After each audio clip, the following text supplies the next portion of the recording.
دیناریہ کا واقعہ آتا ہے، دیناریہ کا واقعہ آتا ہے، میدان جنگ سے نکل کر مدینہ کی راہوں میں آئی، ایک سواری آیا، کہا اے سواری رک جا، بتا میدان جنگ کیا کیا معاملہ ہے؟ کہا کہ اب زندہ وہ سلامت ہے، کہا کہ میں اپنے شوہر کے بارے میں نہیں پوچھتا، میں تو آمینہ کے لال کے بارے میں پوچھتا ہوں، بتا میدان جنگ کیا کیا معاملہ ہے؟ لوگوں نے کہہ دیا کہ تمہارا شوہر شہید ہو گیا۔ کہا کہ میں اپنے شوہر کے بارے میں نہیں پوچھتا، میں تو آمینہ کے لال کے بارے میں پوچھتا ہوں، بتا میدان جنگ میں نبی کا حال کیا ہے، کیسا ہے؟ کہا کہ وہ زندہ ہیں، وہ صحیح سلامت ہے۔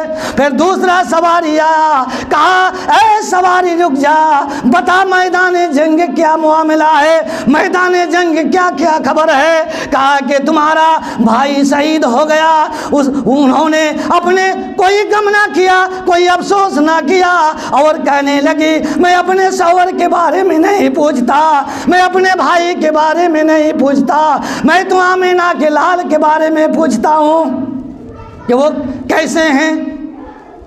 پھر تیسرا سواری آیا، کہا اے سواری رک جا، بتا میدان جنگ کیا کیا معاملہ ہے، میدان جنگ کیا کیا خبر ہے؟ کہا کہ تمہارا بیٹا شہید ہو گیا۔ دل کے اندر کوئی افسوس نہ کیا، دل کے اندر کوئی ملال نہ کیا، دل کے اندر کوئی غم نہ کیا، اور کہنے لگی میں تو اپنے شوہر کے بارے میں نہیں پوچھتا، میں تو اپنے بھائی کے بارے میں نہیں پوچھتا، میں اپنے بیٹوں کے بارے میں نہیں پوچھتا، میں تو آمینہ کے لال کے بارے میں پوچھتا ہوں، بتا میدان جنگ میں نبی کا حال کیسا ہے؟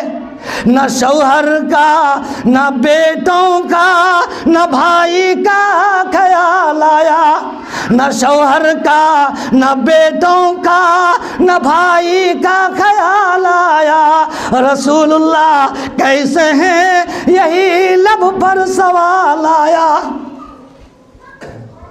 کہا کہ میں اس وقت تک مجھے اپنے دل کے اندر سکون اور اطمینان حاصل نہیں ہوگا جب تک میں نبی کا چہرہ انور کو نہیں دیکھوں گا۔ کہا کہ مجھے لے چلو، مجھے لے چلو۔ لوگوں نے اس خاتون کو، اس دیناریہ کو پردے سے لے گیا اور اشارے سے کہا کہ نبی پاک صلی اللہ علیہ وسلم کا چہرہ کو دیکھ لو۔ جیسے ہی وہ خاتون نبی پاک صلی اللہ علیہ وسلم کا چہرہ مبارک کو دیکھا، ان کے دل کے اندر تسلی آ گئی، سکون آ گئی، اطمینان آ گئی۔ جیسے ہی نبی پاک صلی اللہ علیہ وسلم کا چہرہ مبارک کو دیکھا، ان کی زبان سے بے ساختہ یہ کلمات نکل آئی، کل مصیبت بعدک زلل۔ اگر آپ زندہ و سلامت ہے تو میرے بعد ہر مصیبت میرے لیے آسان ہے، میرے لیے آسان ہے۔ یہ صحابیہ عورت کس قدر نبی پاک صلی اللہ علیہ وسلم سے الفت اور محبت رکھنے والی تھی۔ ہمیں بھی چاہیے کہ نبی پاک صلی اللہ علیہ وسلم سے ہمیں الفت اور محبت ہونی چاہیے۔ اٹھائیے قرآن کریم کے اندر اللہ رب العالمین نے فرمایا ہے سورہ نساء آیت نمبر 69 کے اندر، وَمَن يُطِعِ اللَّهَ وَالرَّسُولَ فَأُولَٰئِكَ مَعَ الَّذِينَ أَنْعَمَ اللَّهُ عَلَيْهِم مِّنَ النَّبِيِّينَ وَالصِّدِّيقِينَ وَالشُّهَدَاءِ وَالصَّالِحِينَ وَحَسُنَ أُولَٰئِكَ رَفِيقًا۔ جن لوگوں نے اللہ اور اس کے رسول صلی اللہ علیہ وسلم سے محبت کی، وہ ان لوگوں کے ساتھ ہوں گے جن پر اللہ رب العالمین نے انعام فرمایا ہے، یعنی نبیوں کے ساتھ اور صدیقین کے ساتھ اور شہداء کے ساتھ والصالحین اور نیک لوگوں کے ساتھ، وحسن اولئک رفیقا، اور یہ بہترین ساتھی ہیں۔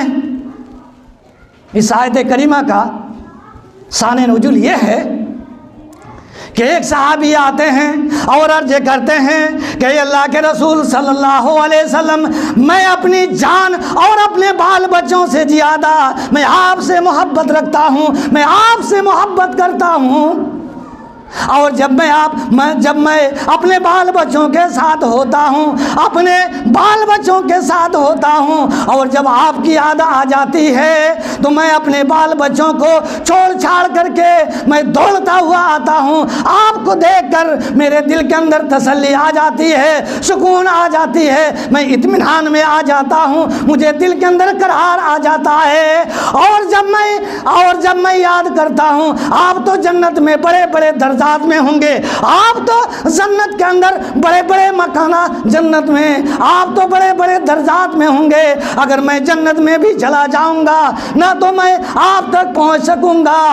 اللہ کے نبی صلی اللہ علیہ وسلم نے کہا کہ جو شخص کسی سے محبت کرتا ہے وہ اسی کے ساتھ جنت میں رفاقت ہوگا، اسی کے ساتھ وہ جنت میں اس کا دیدار ہوگا، وہ جنت میں جائے گا۔ میرے بزرگار دوستو، اس طرح سے نبی پاک صلی اللہ علیہ وسلم سے محبت ہونی چاہیے۔ میرے بزرگار دوستو، تیسر الباری کا واقعہ ہے، تیسر الباری کا یہ واقعہ ہے کہ حضرت بلال رضی اللہ تعالیٰ عنہ کا واقعہ آتا ہے کہ حضرت بلال رضی اللہ تعالیٰ عنہ نبی پاک صلی اللہ علیہ وسلم سے محبت اور نبی پاک صلی اللہ علیہ وسلم کی قبر کو دیکھ کر اس کے دل کے اندر یہ تازگی پیدا ہو جاتی تھی اور نبی کی محبت یاد آ جاتی تھی۔ میرے بزرگار دوستو، حضرت بلال رضی اللہ تعالیٰ عنہ نے نبی کی محبت سے، نبی کی محبت اور قبر شریف کو دیکھ کر کے آپ مدینہ سے نکل جاتے ہیں، مدینہ سے نکل جاتے ہیں۔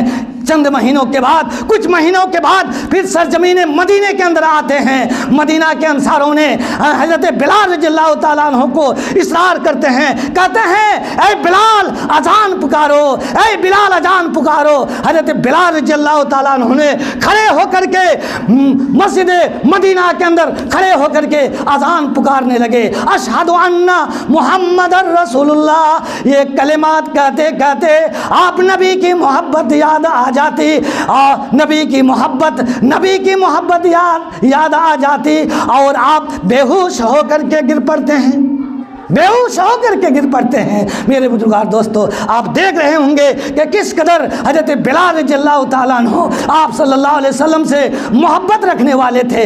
آپ دیکھتے ہوں گے موبائل کے اندر کہ کس طرح حضرت بلال رضی اللہ تعالیٰ عنہ نبی کی محبت سے اور وہ اذان کی کلمات سے، حضرت نبی کی محبت پر وہ اذان دیتے دیتے اشہد ان محمد رسول اللہ، وہ مدینے کے اندر بے ہوش ہو کر کے گر پڑتے ہیں اور مدینے کے اندر کہرام مچ جاتا ہے۔ حضرت بلال رضی اللہ تعالیٰ عنہ اس قدر نبی پاک صلی اللہ علیہ وسلم سے محبت رکھتے تھے۔ مسلمانوں، آج ہمارے درمیان نبی اور رسول نہیں ہے، لیکن نبی کی حدیث، نبی کی سنت موجود ہے۔ ہم نبی کی سنت مطہرہ پر عمل کریں، ہم نبی کی سنت مطہرہ پر عمل کریں اور اس پر چلے۔ میرے بزرگار دوستو، نبی کی سنت اور نبی کی حدیث موجود ہے۔ زاد المعاد میں علامہ ابن قیم رحمۃ اللہ علیہ نقل فرماتے ہیں، زاد المعاد میں وقت ہمیں جواب دے رہا ہے۔ زاد المعاد علامہ ابن قیم رحمۃ اللہ علیہ نقل فرماتے ہیں کہ ام حبیبہ رضی اللہ تعالی عنہ کا واقعہ آتا ہے کہ ایک مرتبہ ابو سفیان ام حبیبہ رضی اللہ تعالی عنہ کے گھر آئے۔ ابھی یہ دولت ایمان سے خالی ہیں، ابھی دولت ایمان سے یہ محروم ہے، اور یہ ام حبیبہ نبی پاک صلی اللہ علیہ وسلم کے ازواج مطہرات میں سے ایک بیوی تھی، یہ ام حبیبہ۔ اور یہ ابو سفیان کی بیٹی ام حبیبہ، ابو سفیان آیا اور جیسے ہی ابو سفیان کو دیکھا، حضرت ام حبیبہ رضی اللہ تعالی عنہا نے نبی کے بستر مبارک کو سمیٹ دیا، اور ابو سفیان آیا، کہا اے میری بیٹی، یہ بستر میرے لائق نہیں ہے، یا یہ بستر میرے لائق نہیں ہے۔ کہا کہ ابو جان، ابھی آپ دولت ایمان سے خالی ہیں، ابھی آپ دولت ایمان سے آپ محروم ہیں، ابھی آپ دولت اسلام سے آپ خالی ہیں، دائرہ اسلام سے آپ خالی ہیں۔ مجھے یہ گوارا نہیں ہوتا ہے کہ آپ کافر ہیں، اور مجھے یہ گوارا نہیں ہوتا ہے کہ ایک کافر نبی کے بستر مبارک پر بیٹھے۔ یہ ہے صحابیہ خاتون نبی پاک صلی اللہ علیہ وسلم سے محبت اور الفت رکھنے والی تھی۔ میرے بزرگار دوستو، نبی اللہ کے نبی اللہ تبارک و تعالیٰ نے قرآن مجید کے اندر واضح کر دیا ہے، یا ایھا الذین آمنوا یا ایھا الذین آمنوا اطیعوا اللہ و اطیعوا الرسول ولا تبطلوا اعمالکم، اے ایمان والو اللہ اور اس کے رسول کی اطاعت و فرما برداری کرو، ولا تبطلوا اعمالکم، اور تم اپنے اعمال کو ضائع اور برباد نہ کرو۔ اس نازک زندگی میں رہ کر کے تم اپنے اعمال کو ضائع اور برباد نہ کرو۔ جو ہمیں رسول دے رہے ہیں اسے تم لے لو، جو رسول ہمیں منع کر رہے ہیں اسے باز آ جاؤ۔ اللہ رب العالمین فرماتا ہے، وما آتاکم الرسول فخذوہ وما نہاکم عنہ فانتہوا واتقوا اللہ ان اللہ شدید العقاب۔ جو رسول تمہیں دے دے اسے لے لو، اور جسے منع کرے اسے رک جاؤ۔ واتقوا اللہ، اور ہر لمحہ ہر وقت اللہ رب العالمین سے خوف کھاؤ، اللہ رب العالمین سے ڈرتے رہو۔ ان اللہ شدید العقاب، یقیناً اللہ رب العالمین کا مار بہت سخت ہے۔ میرے بزرگار دوستو، آپ دیکھ رہے ہیں دور حالات میں، آپ دیکھ رہے ہیں، کیا بتاؤں میرے بزرگار دوست، وقت ہمیں جواب دے رہا ہے۔ میرے بزرگار دوستو، اللہ رب العالمین سورہ فرقان آیت نمبر 27 حشر کے متعلق اللہ رب العالمین بیان فرماتا ہے، وَيَوْمَ يَعَضُّ الظَّالِمُ عَلَى يَدَيْهِ وَيَقُولُ يَا لَيْتَنِي اتَّخَذْتُ مَعَ الرَّسُولِ سَبِيلًا۔ اس دن نافرمان بندہ، گنہگار بندہ اپنے ہاتھوں کو کاٹے گا، چبائے گا اور کہے گا، کاش اگر میں دنیا میں رسول کے طریقے پر چلتا، رسول کے بتاوے طریقے پر چلتا تو مجھے آج یہ انجام نہیں ہوتا۔ میرے بزرگار دوستو، جب تک ہمیں اس دھرتی کے اندر ہمیں زندہ ہے، اس دنیا میں جب تک ہم محفوظ ہیں، میرے بزرگار دوستو، مسلمان خواتین اسلام، ہمیں چاہیے کہ نبی پاک صلی اللہ علیہ وسلم سے ہمیں محبت ہونی چاہیے، نبی پاک صلی اللہ علیہ وسلم سے ہماری الفت ہونی چاہیے۔ اس لیے کسی نے کہا ہے، الفت نبی کی ہے، الفت نبی کی ہے تو عبادت قبول ہے، الفت نبی کی ہے تو عبادت قبول ہے، ورنہ ہزاروں سجدے کرو، ورنہ سجدے بیکار ہے۔ میرے بزرگار دوست، ہمیں چاہیے کہ نبی پاک صلی اللہ علیہ وسلم سے ہمیں الفت اور محبت ہونی چاہیے۔ آخر میں دعا ہے کہ انہی چند کلمات کے ساتھ میں اپنی باتوں کو ختم کرتا ہوں۔ آخر میں دعا ہے کہ بار الہ ہمیں سامعین کو محبت رسول صلی اللہ علیہ وسلم پر عمل کرنے کی تو ہمیں توفیق عطا فرما۔ جب تک تو ہمیں زندہ رکھے، اسلام کی حالت میں رکھے، جب ہماری خاتمہ ہو ایمان کی حالت میں ہو، جب ہماری موت ہو اللہ، اس وقت ہماری زبان میں کلمہ طیب لا الہ الا اللہ پڑھنے کی تو ہمیں توفیق عطا فرما۔ بارک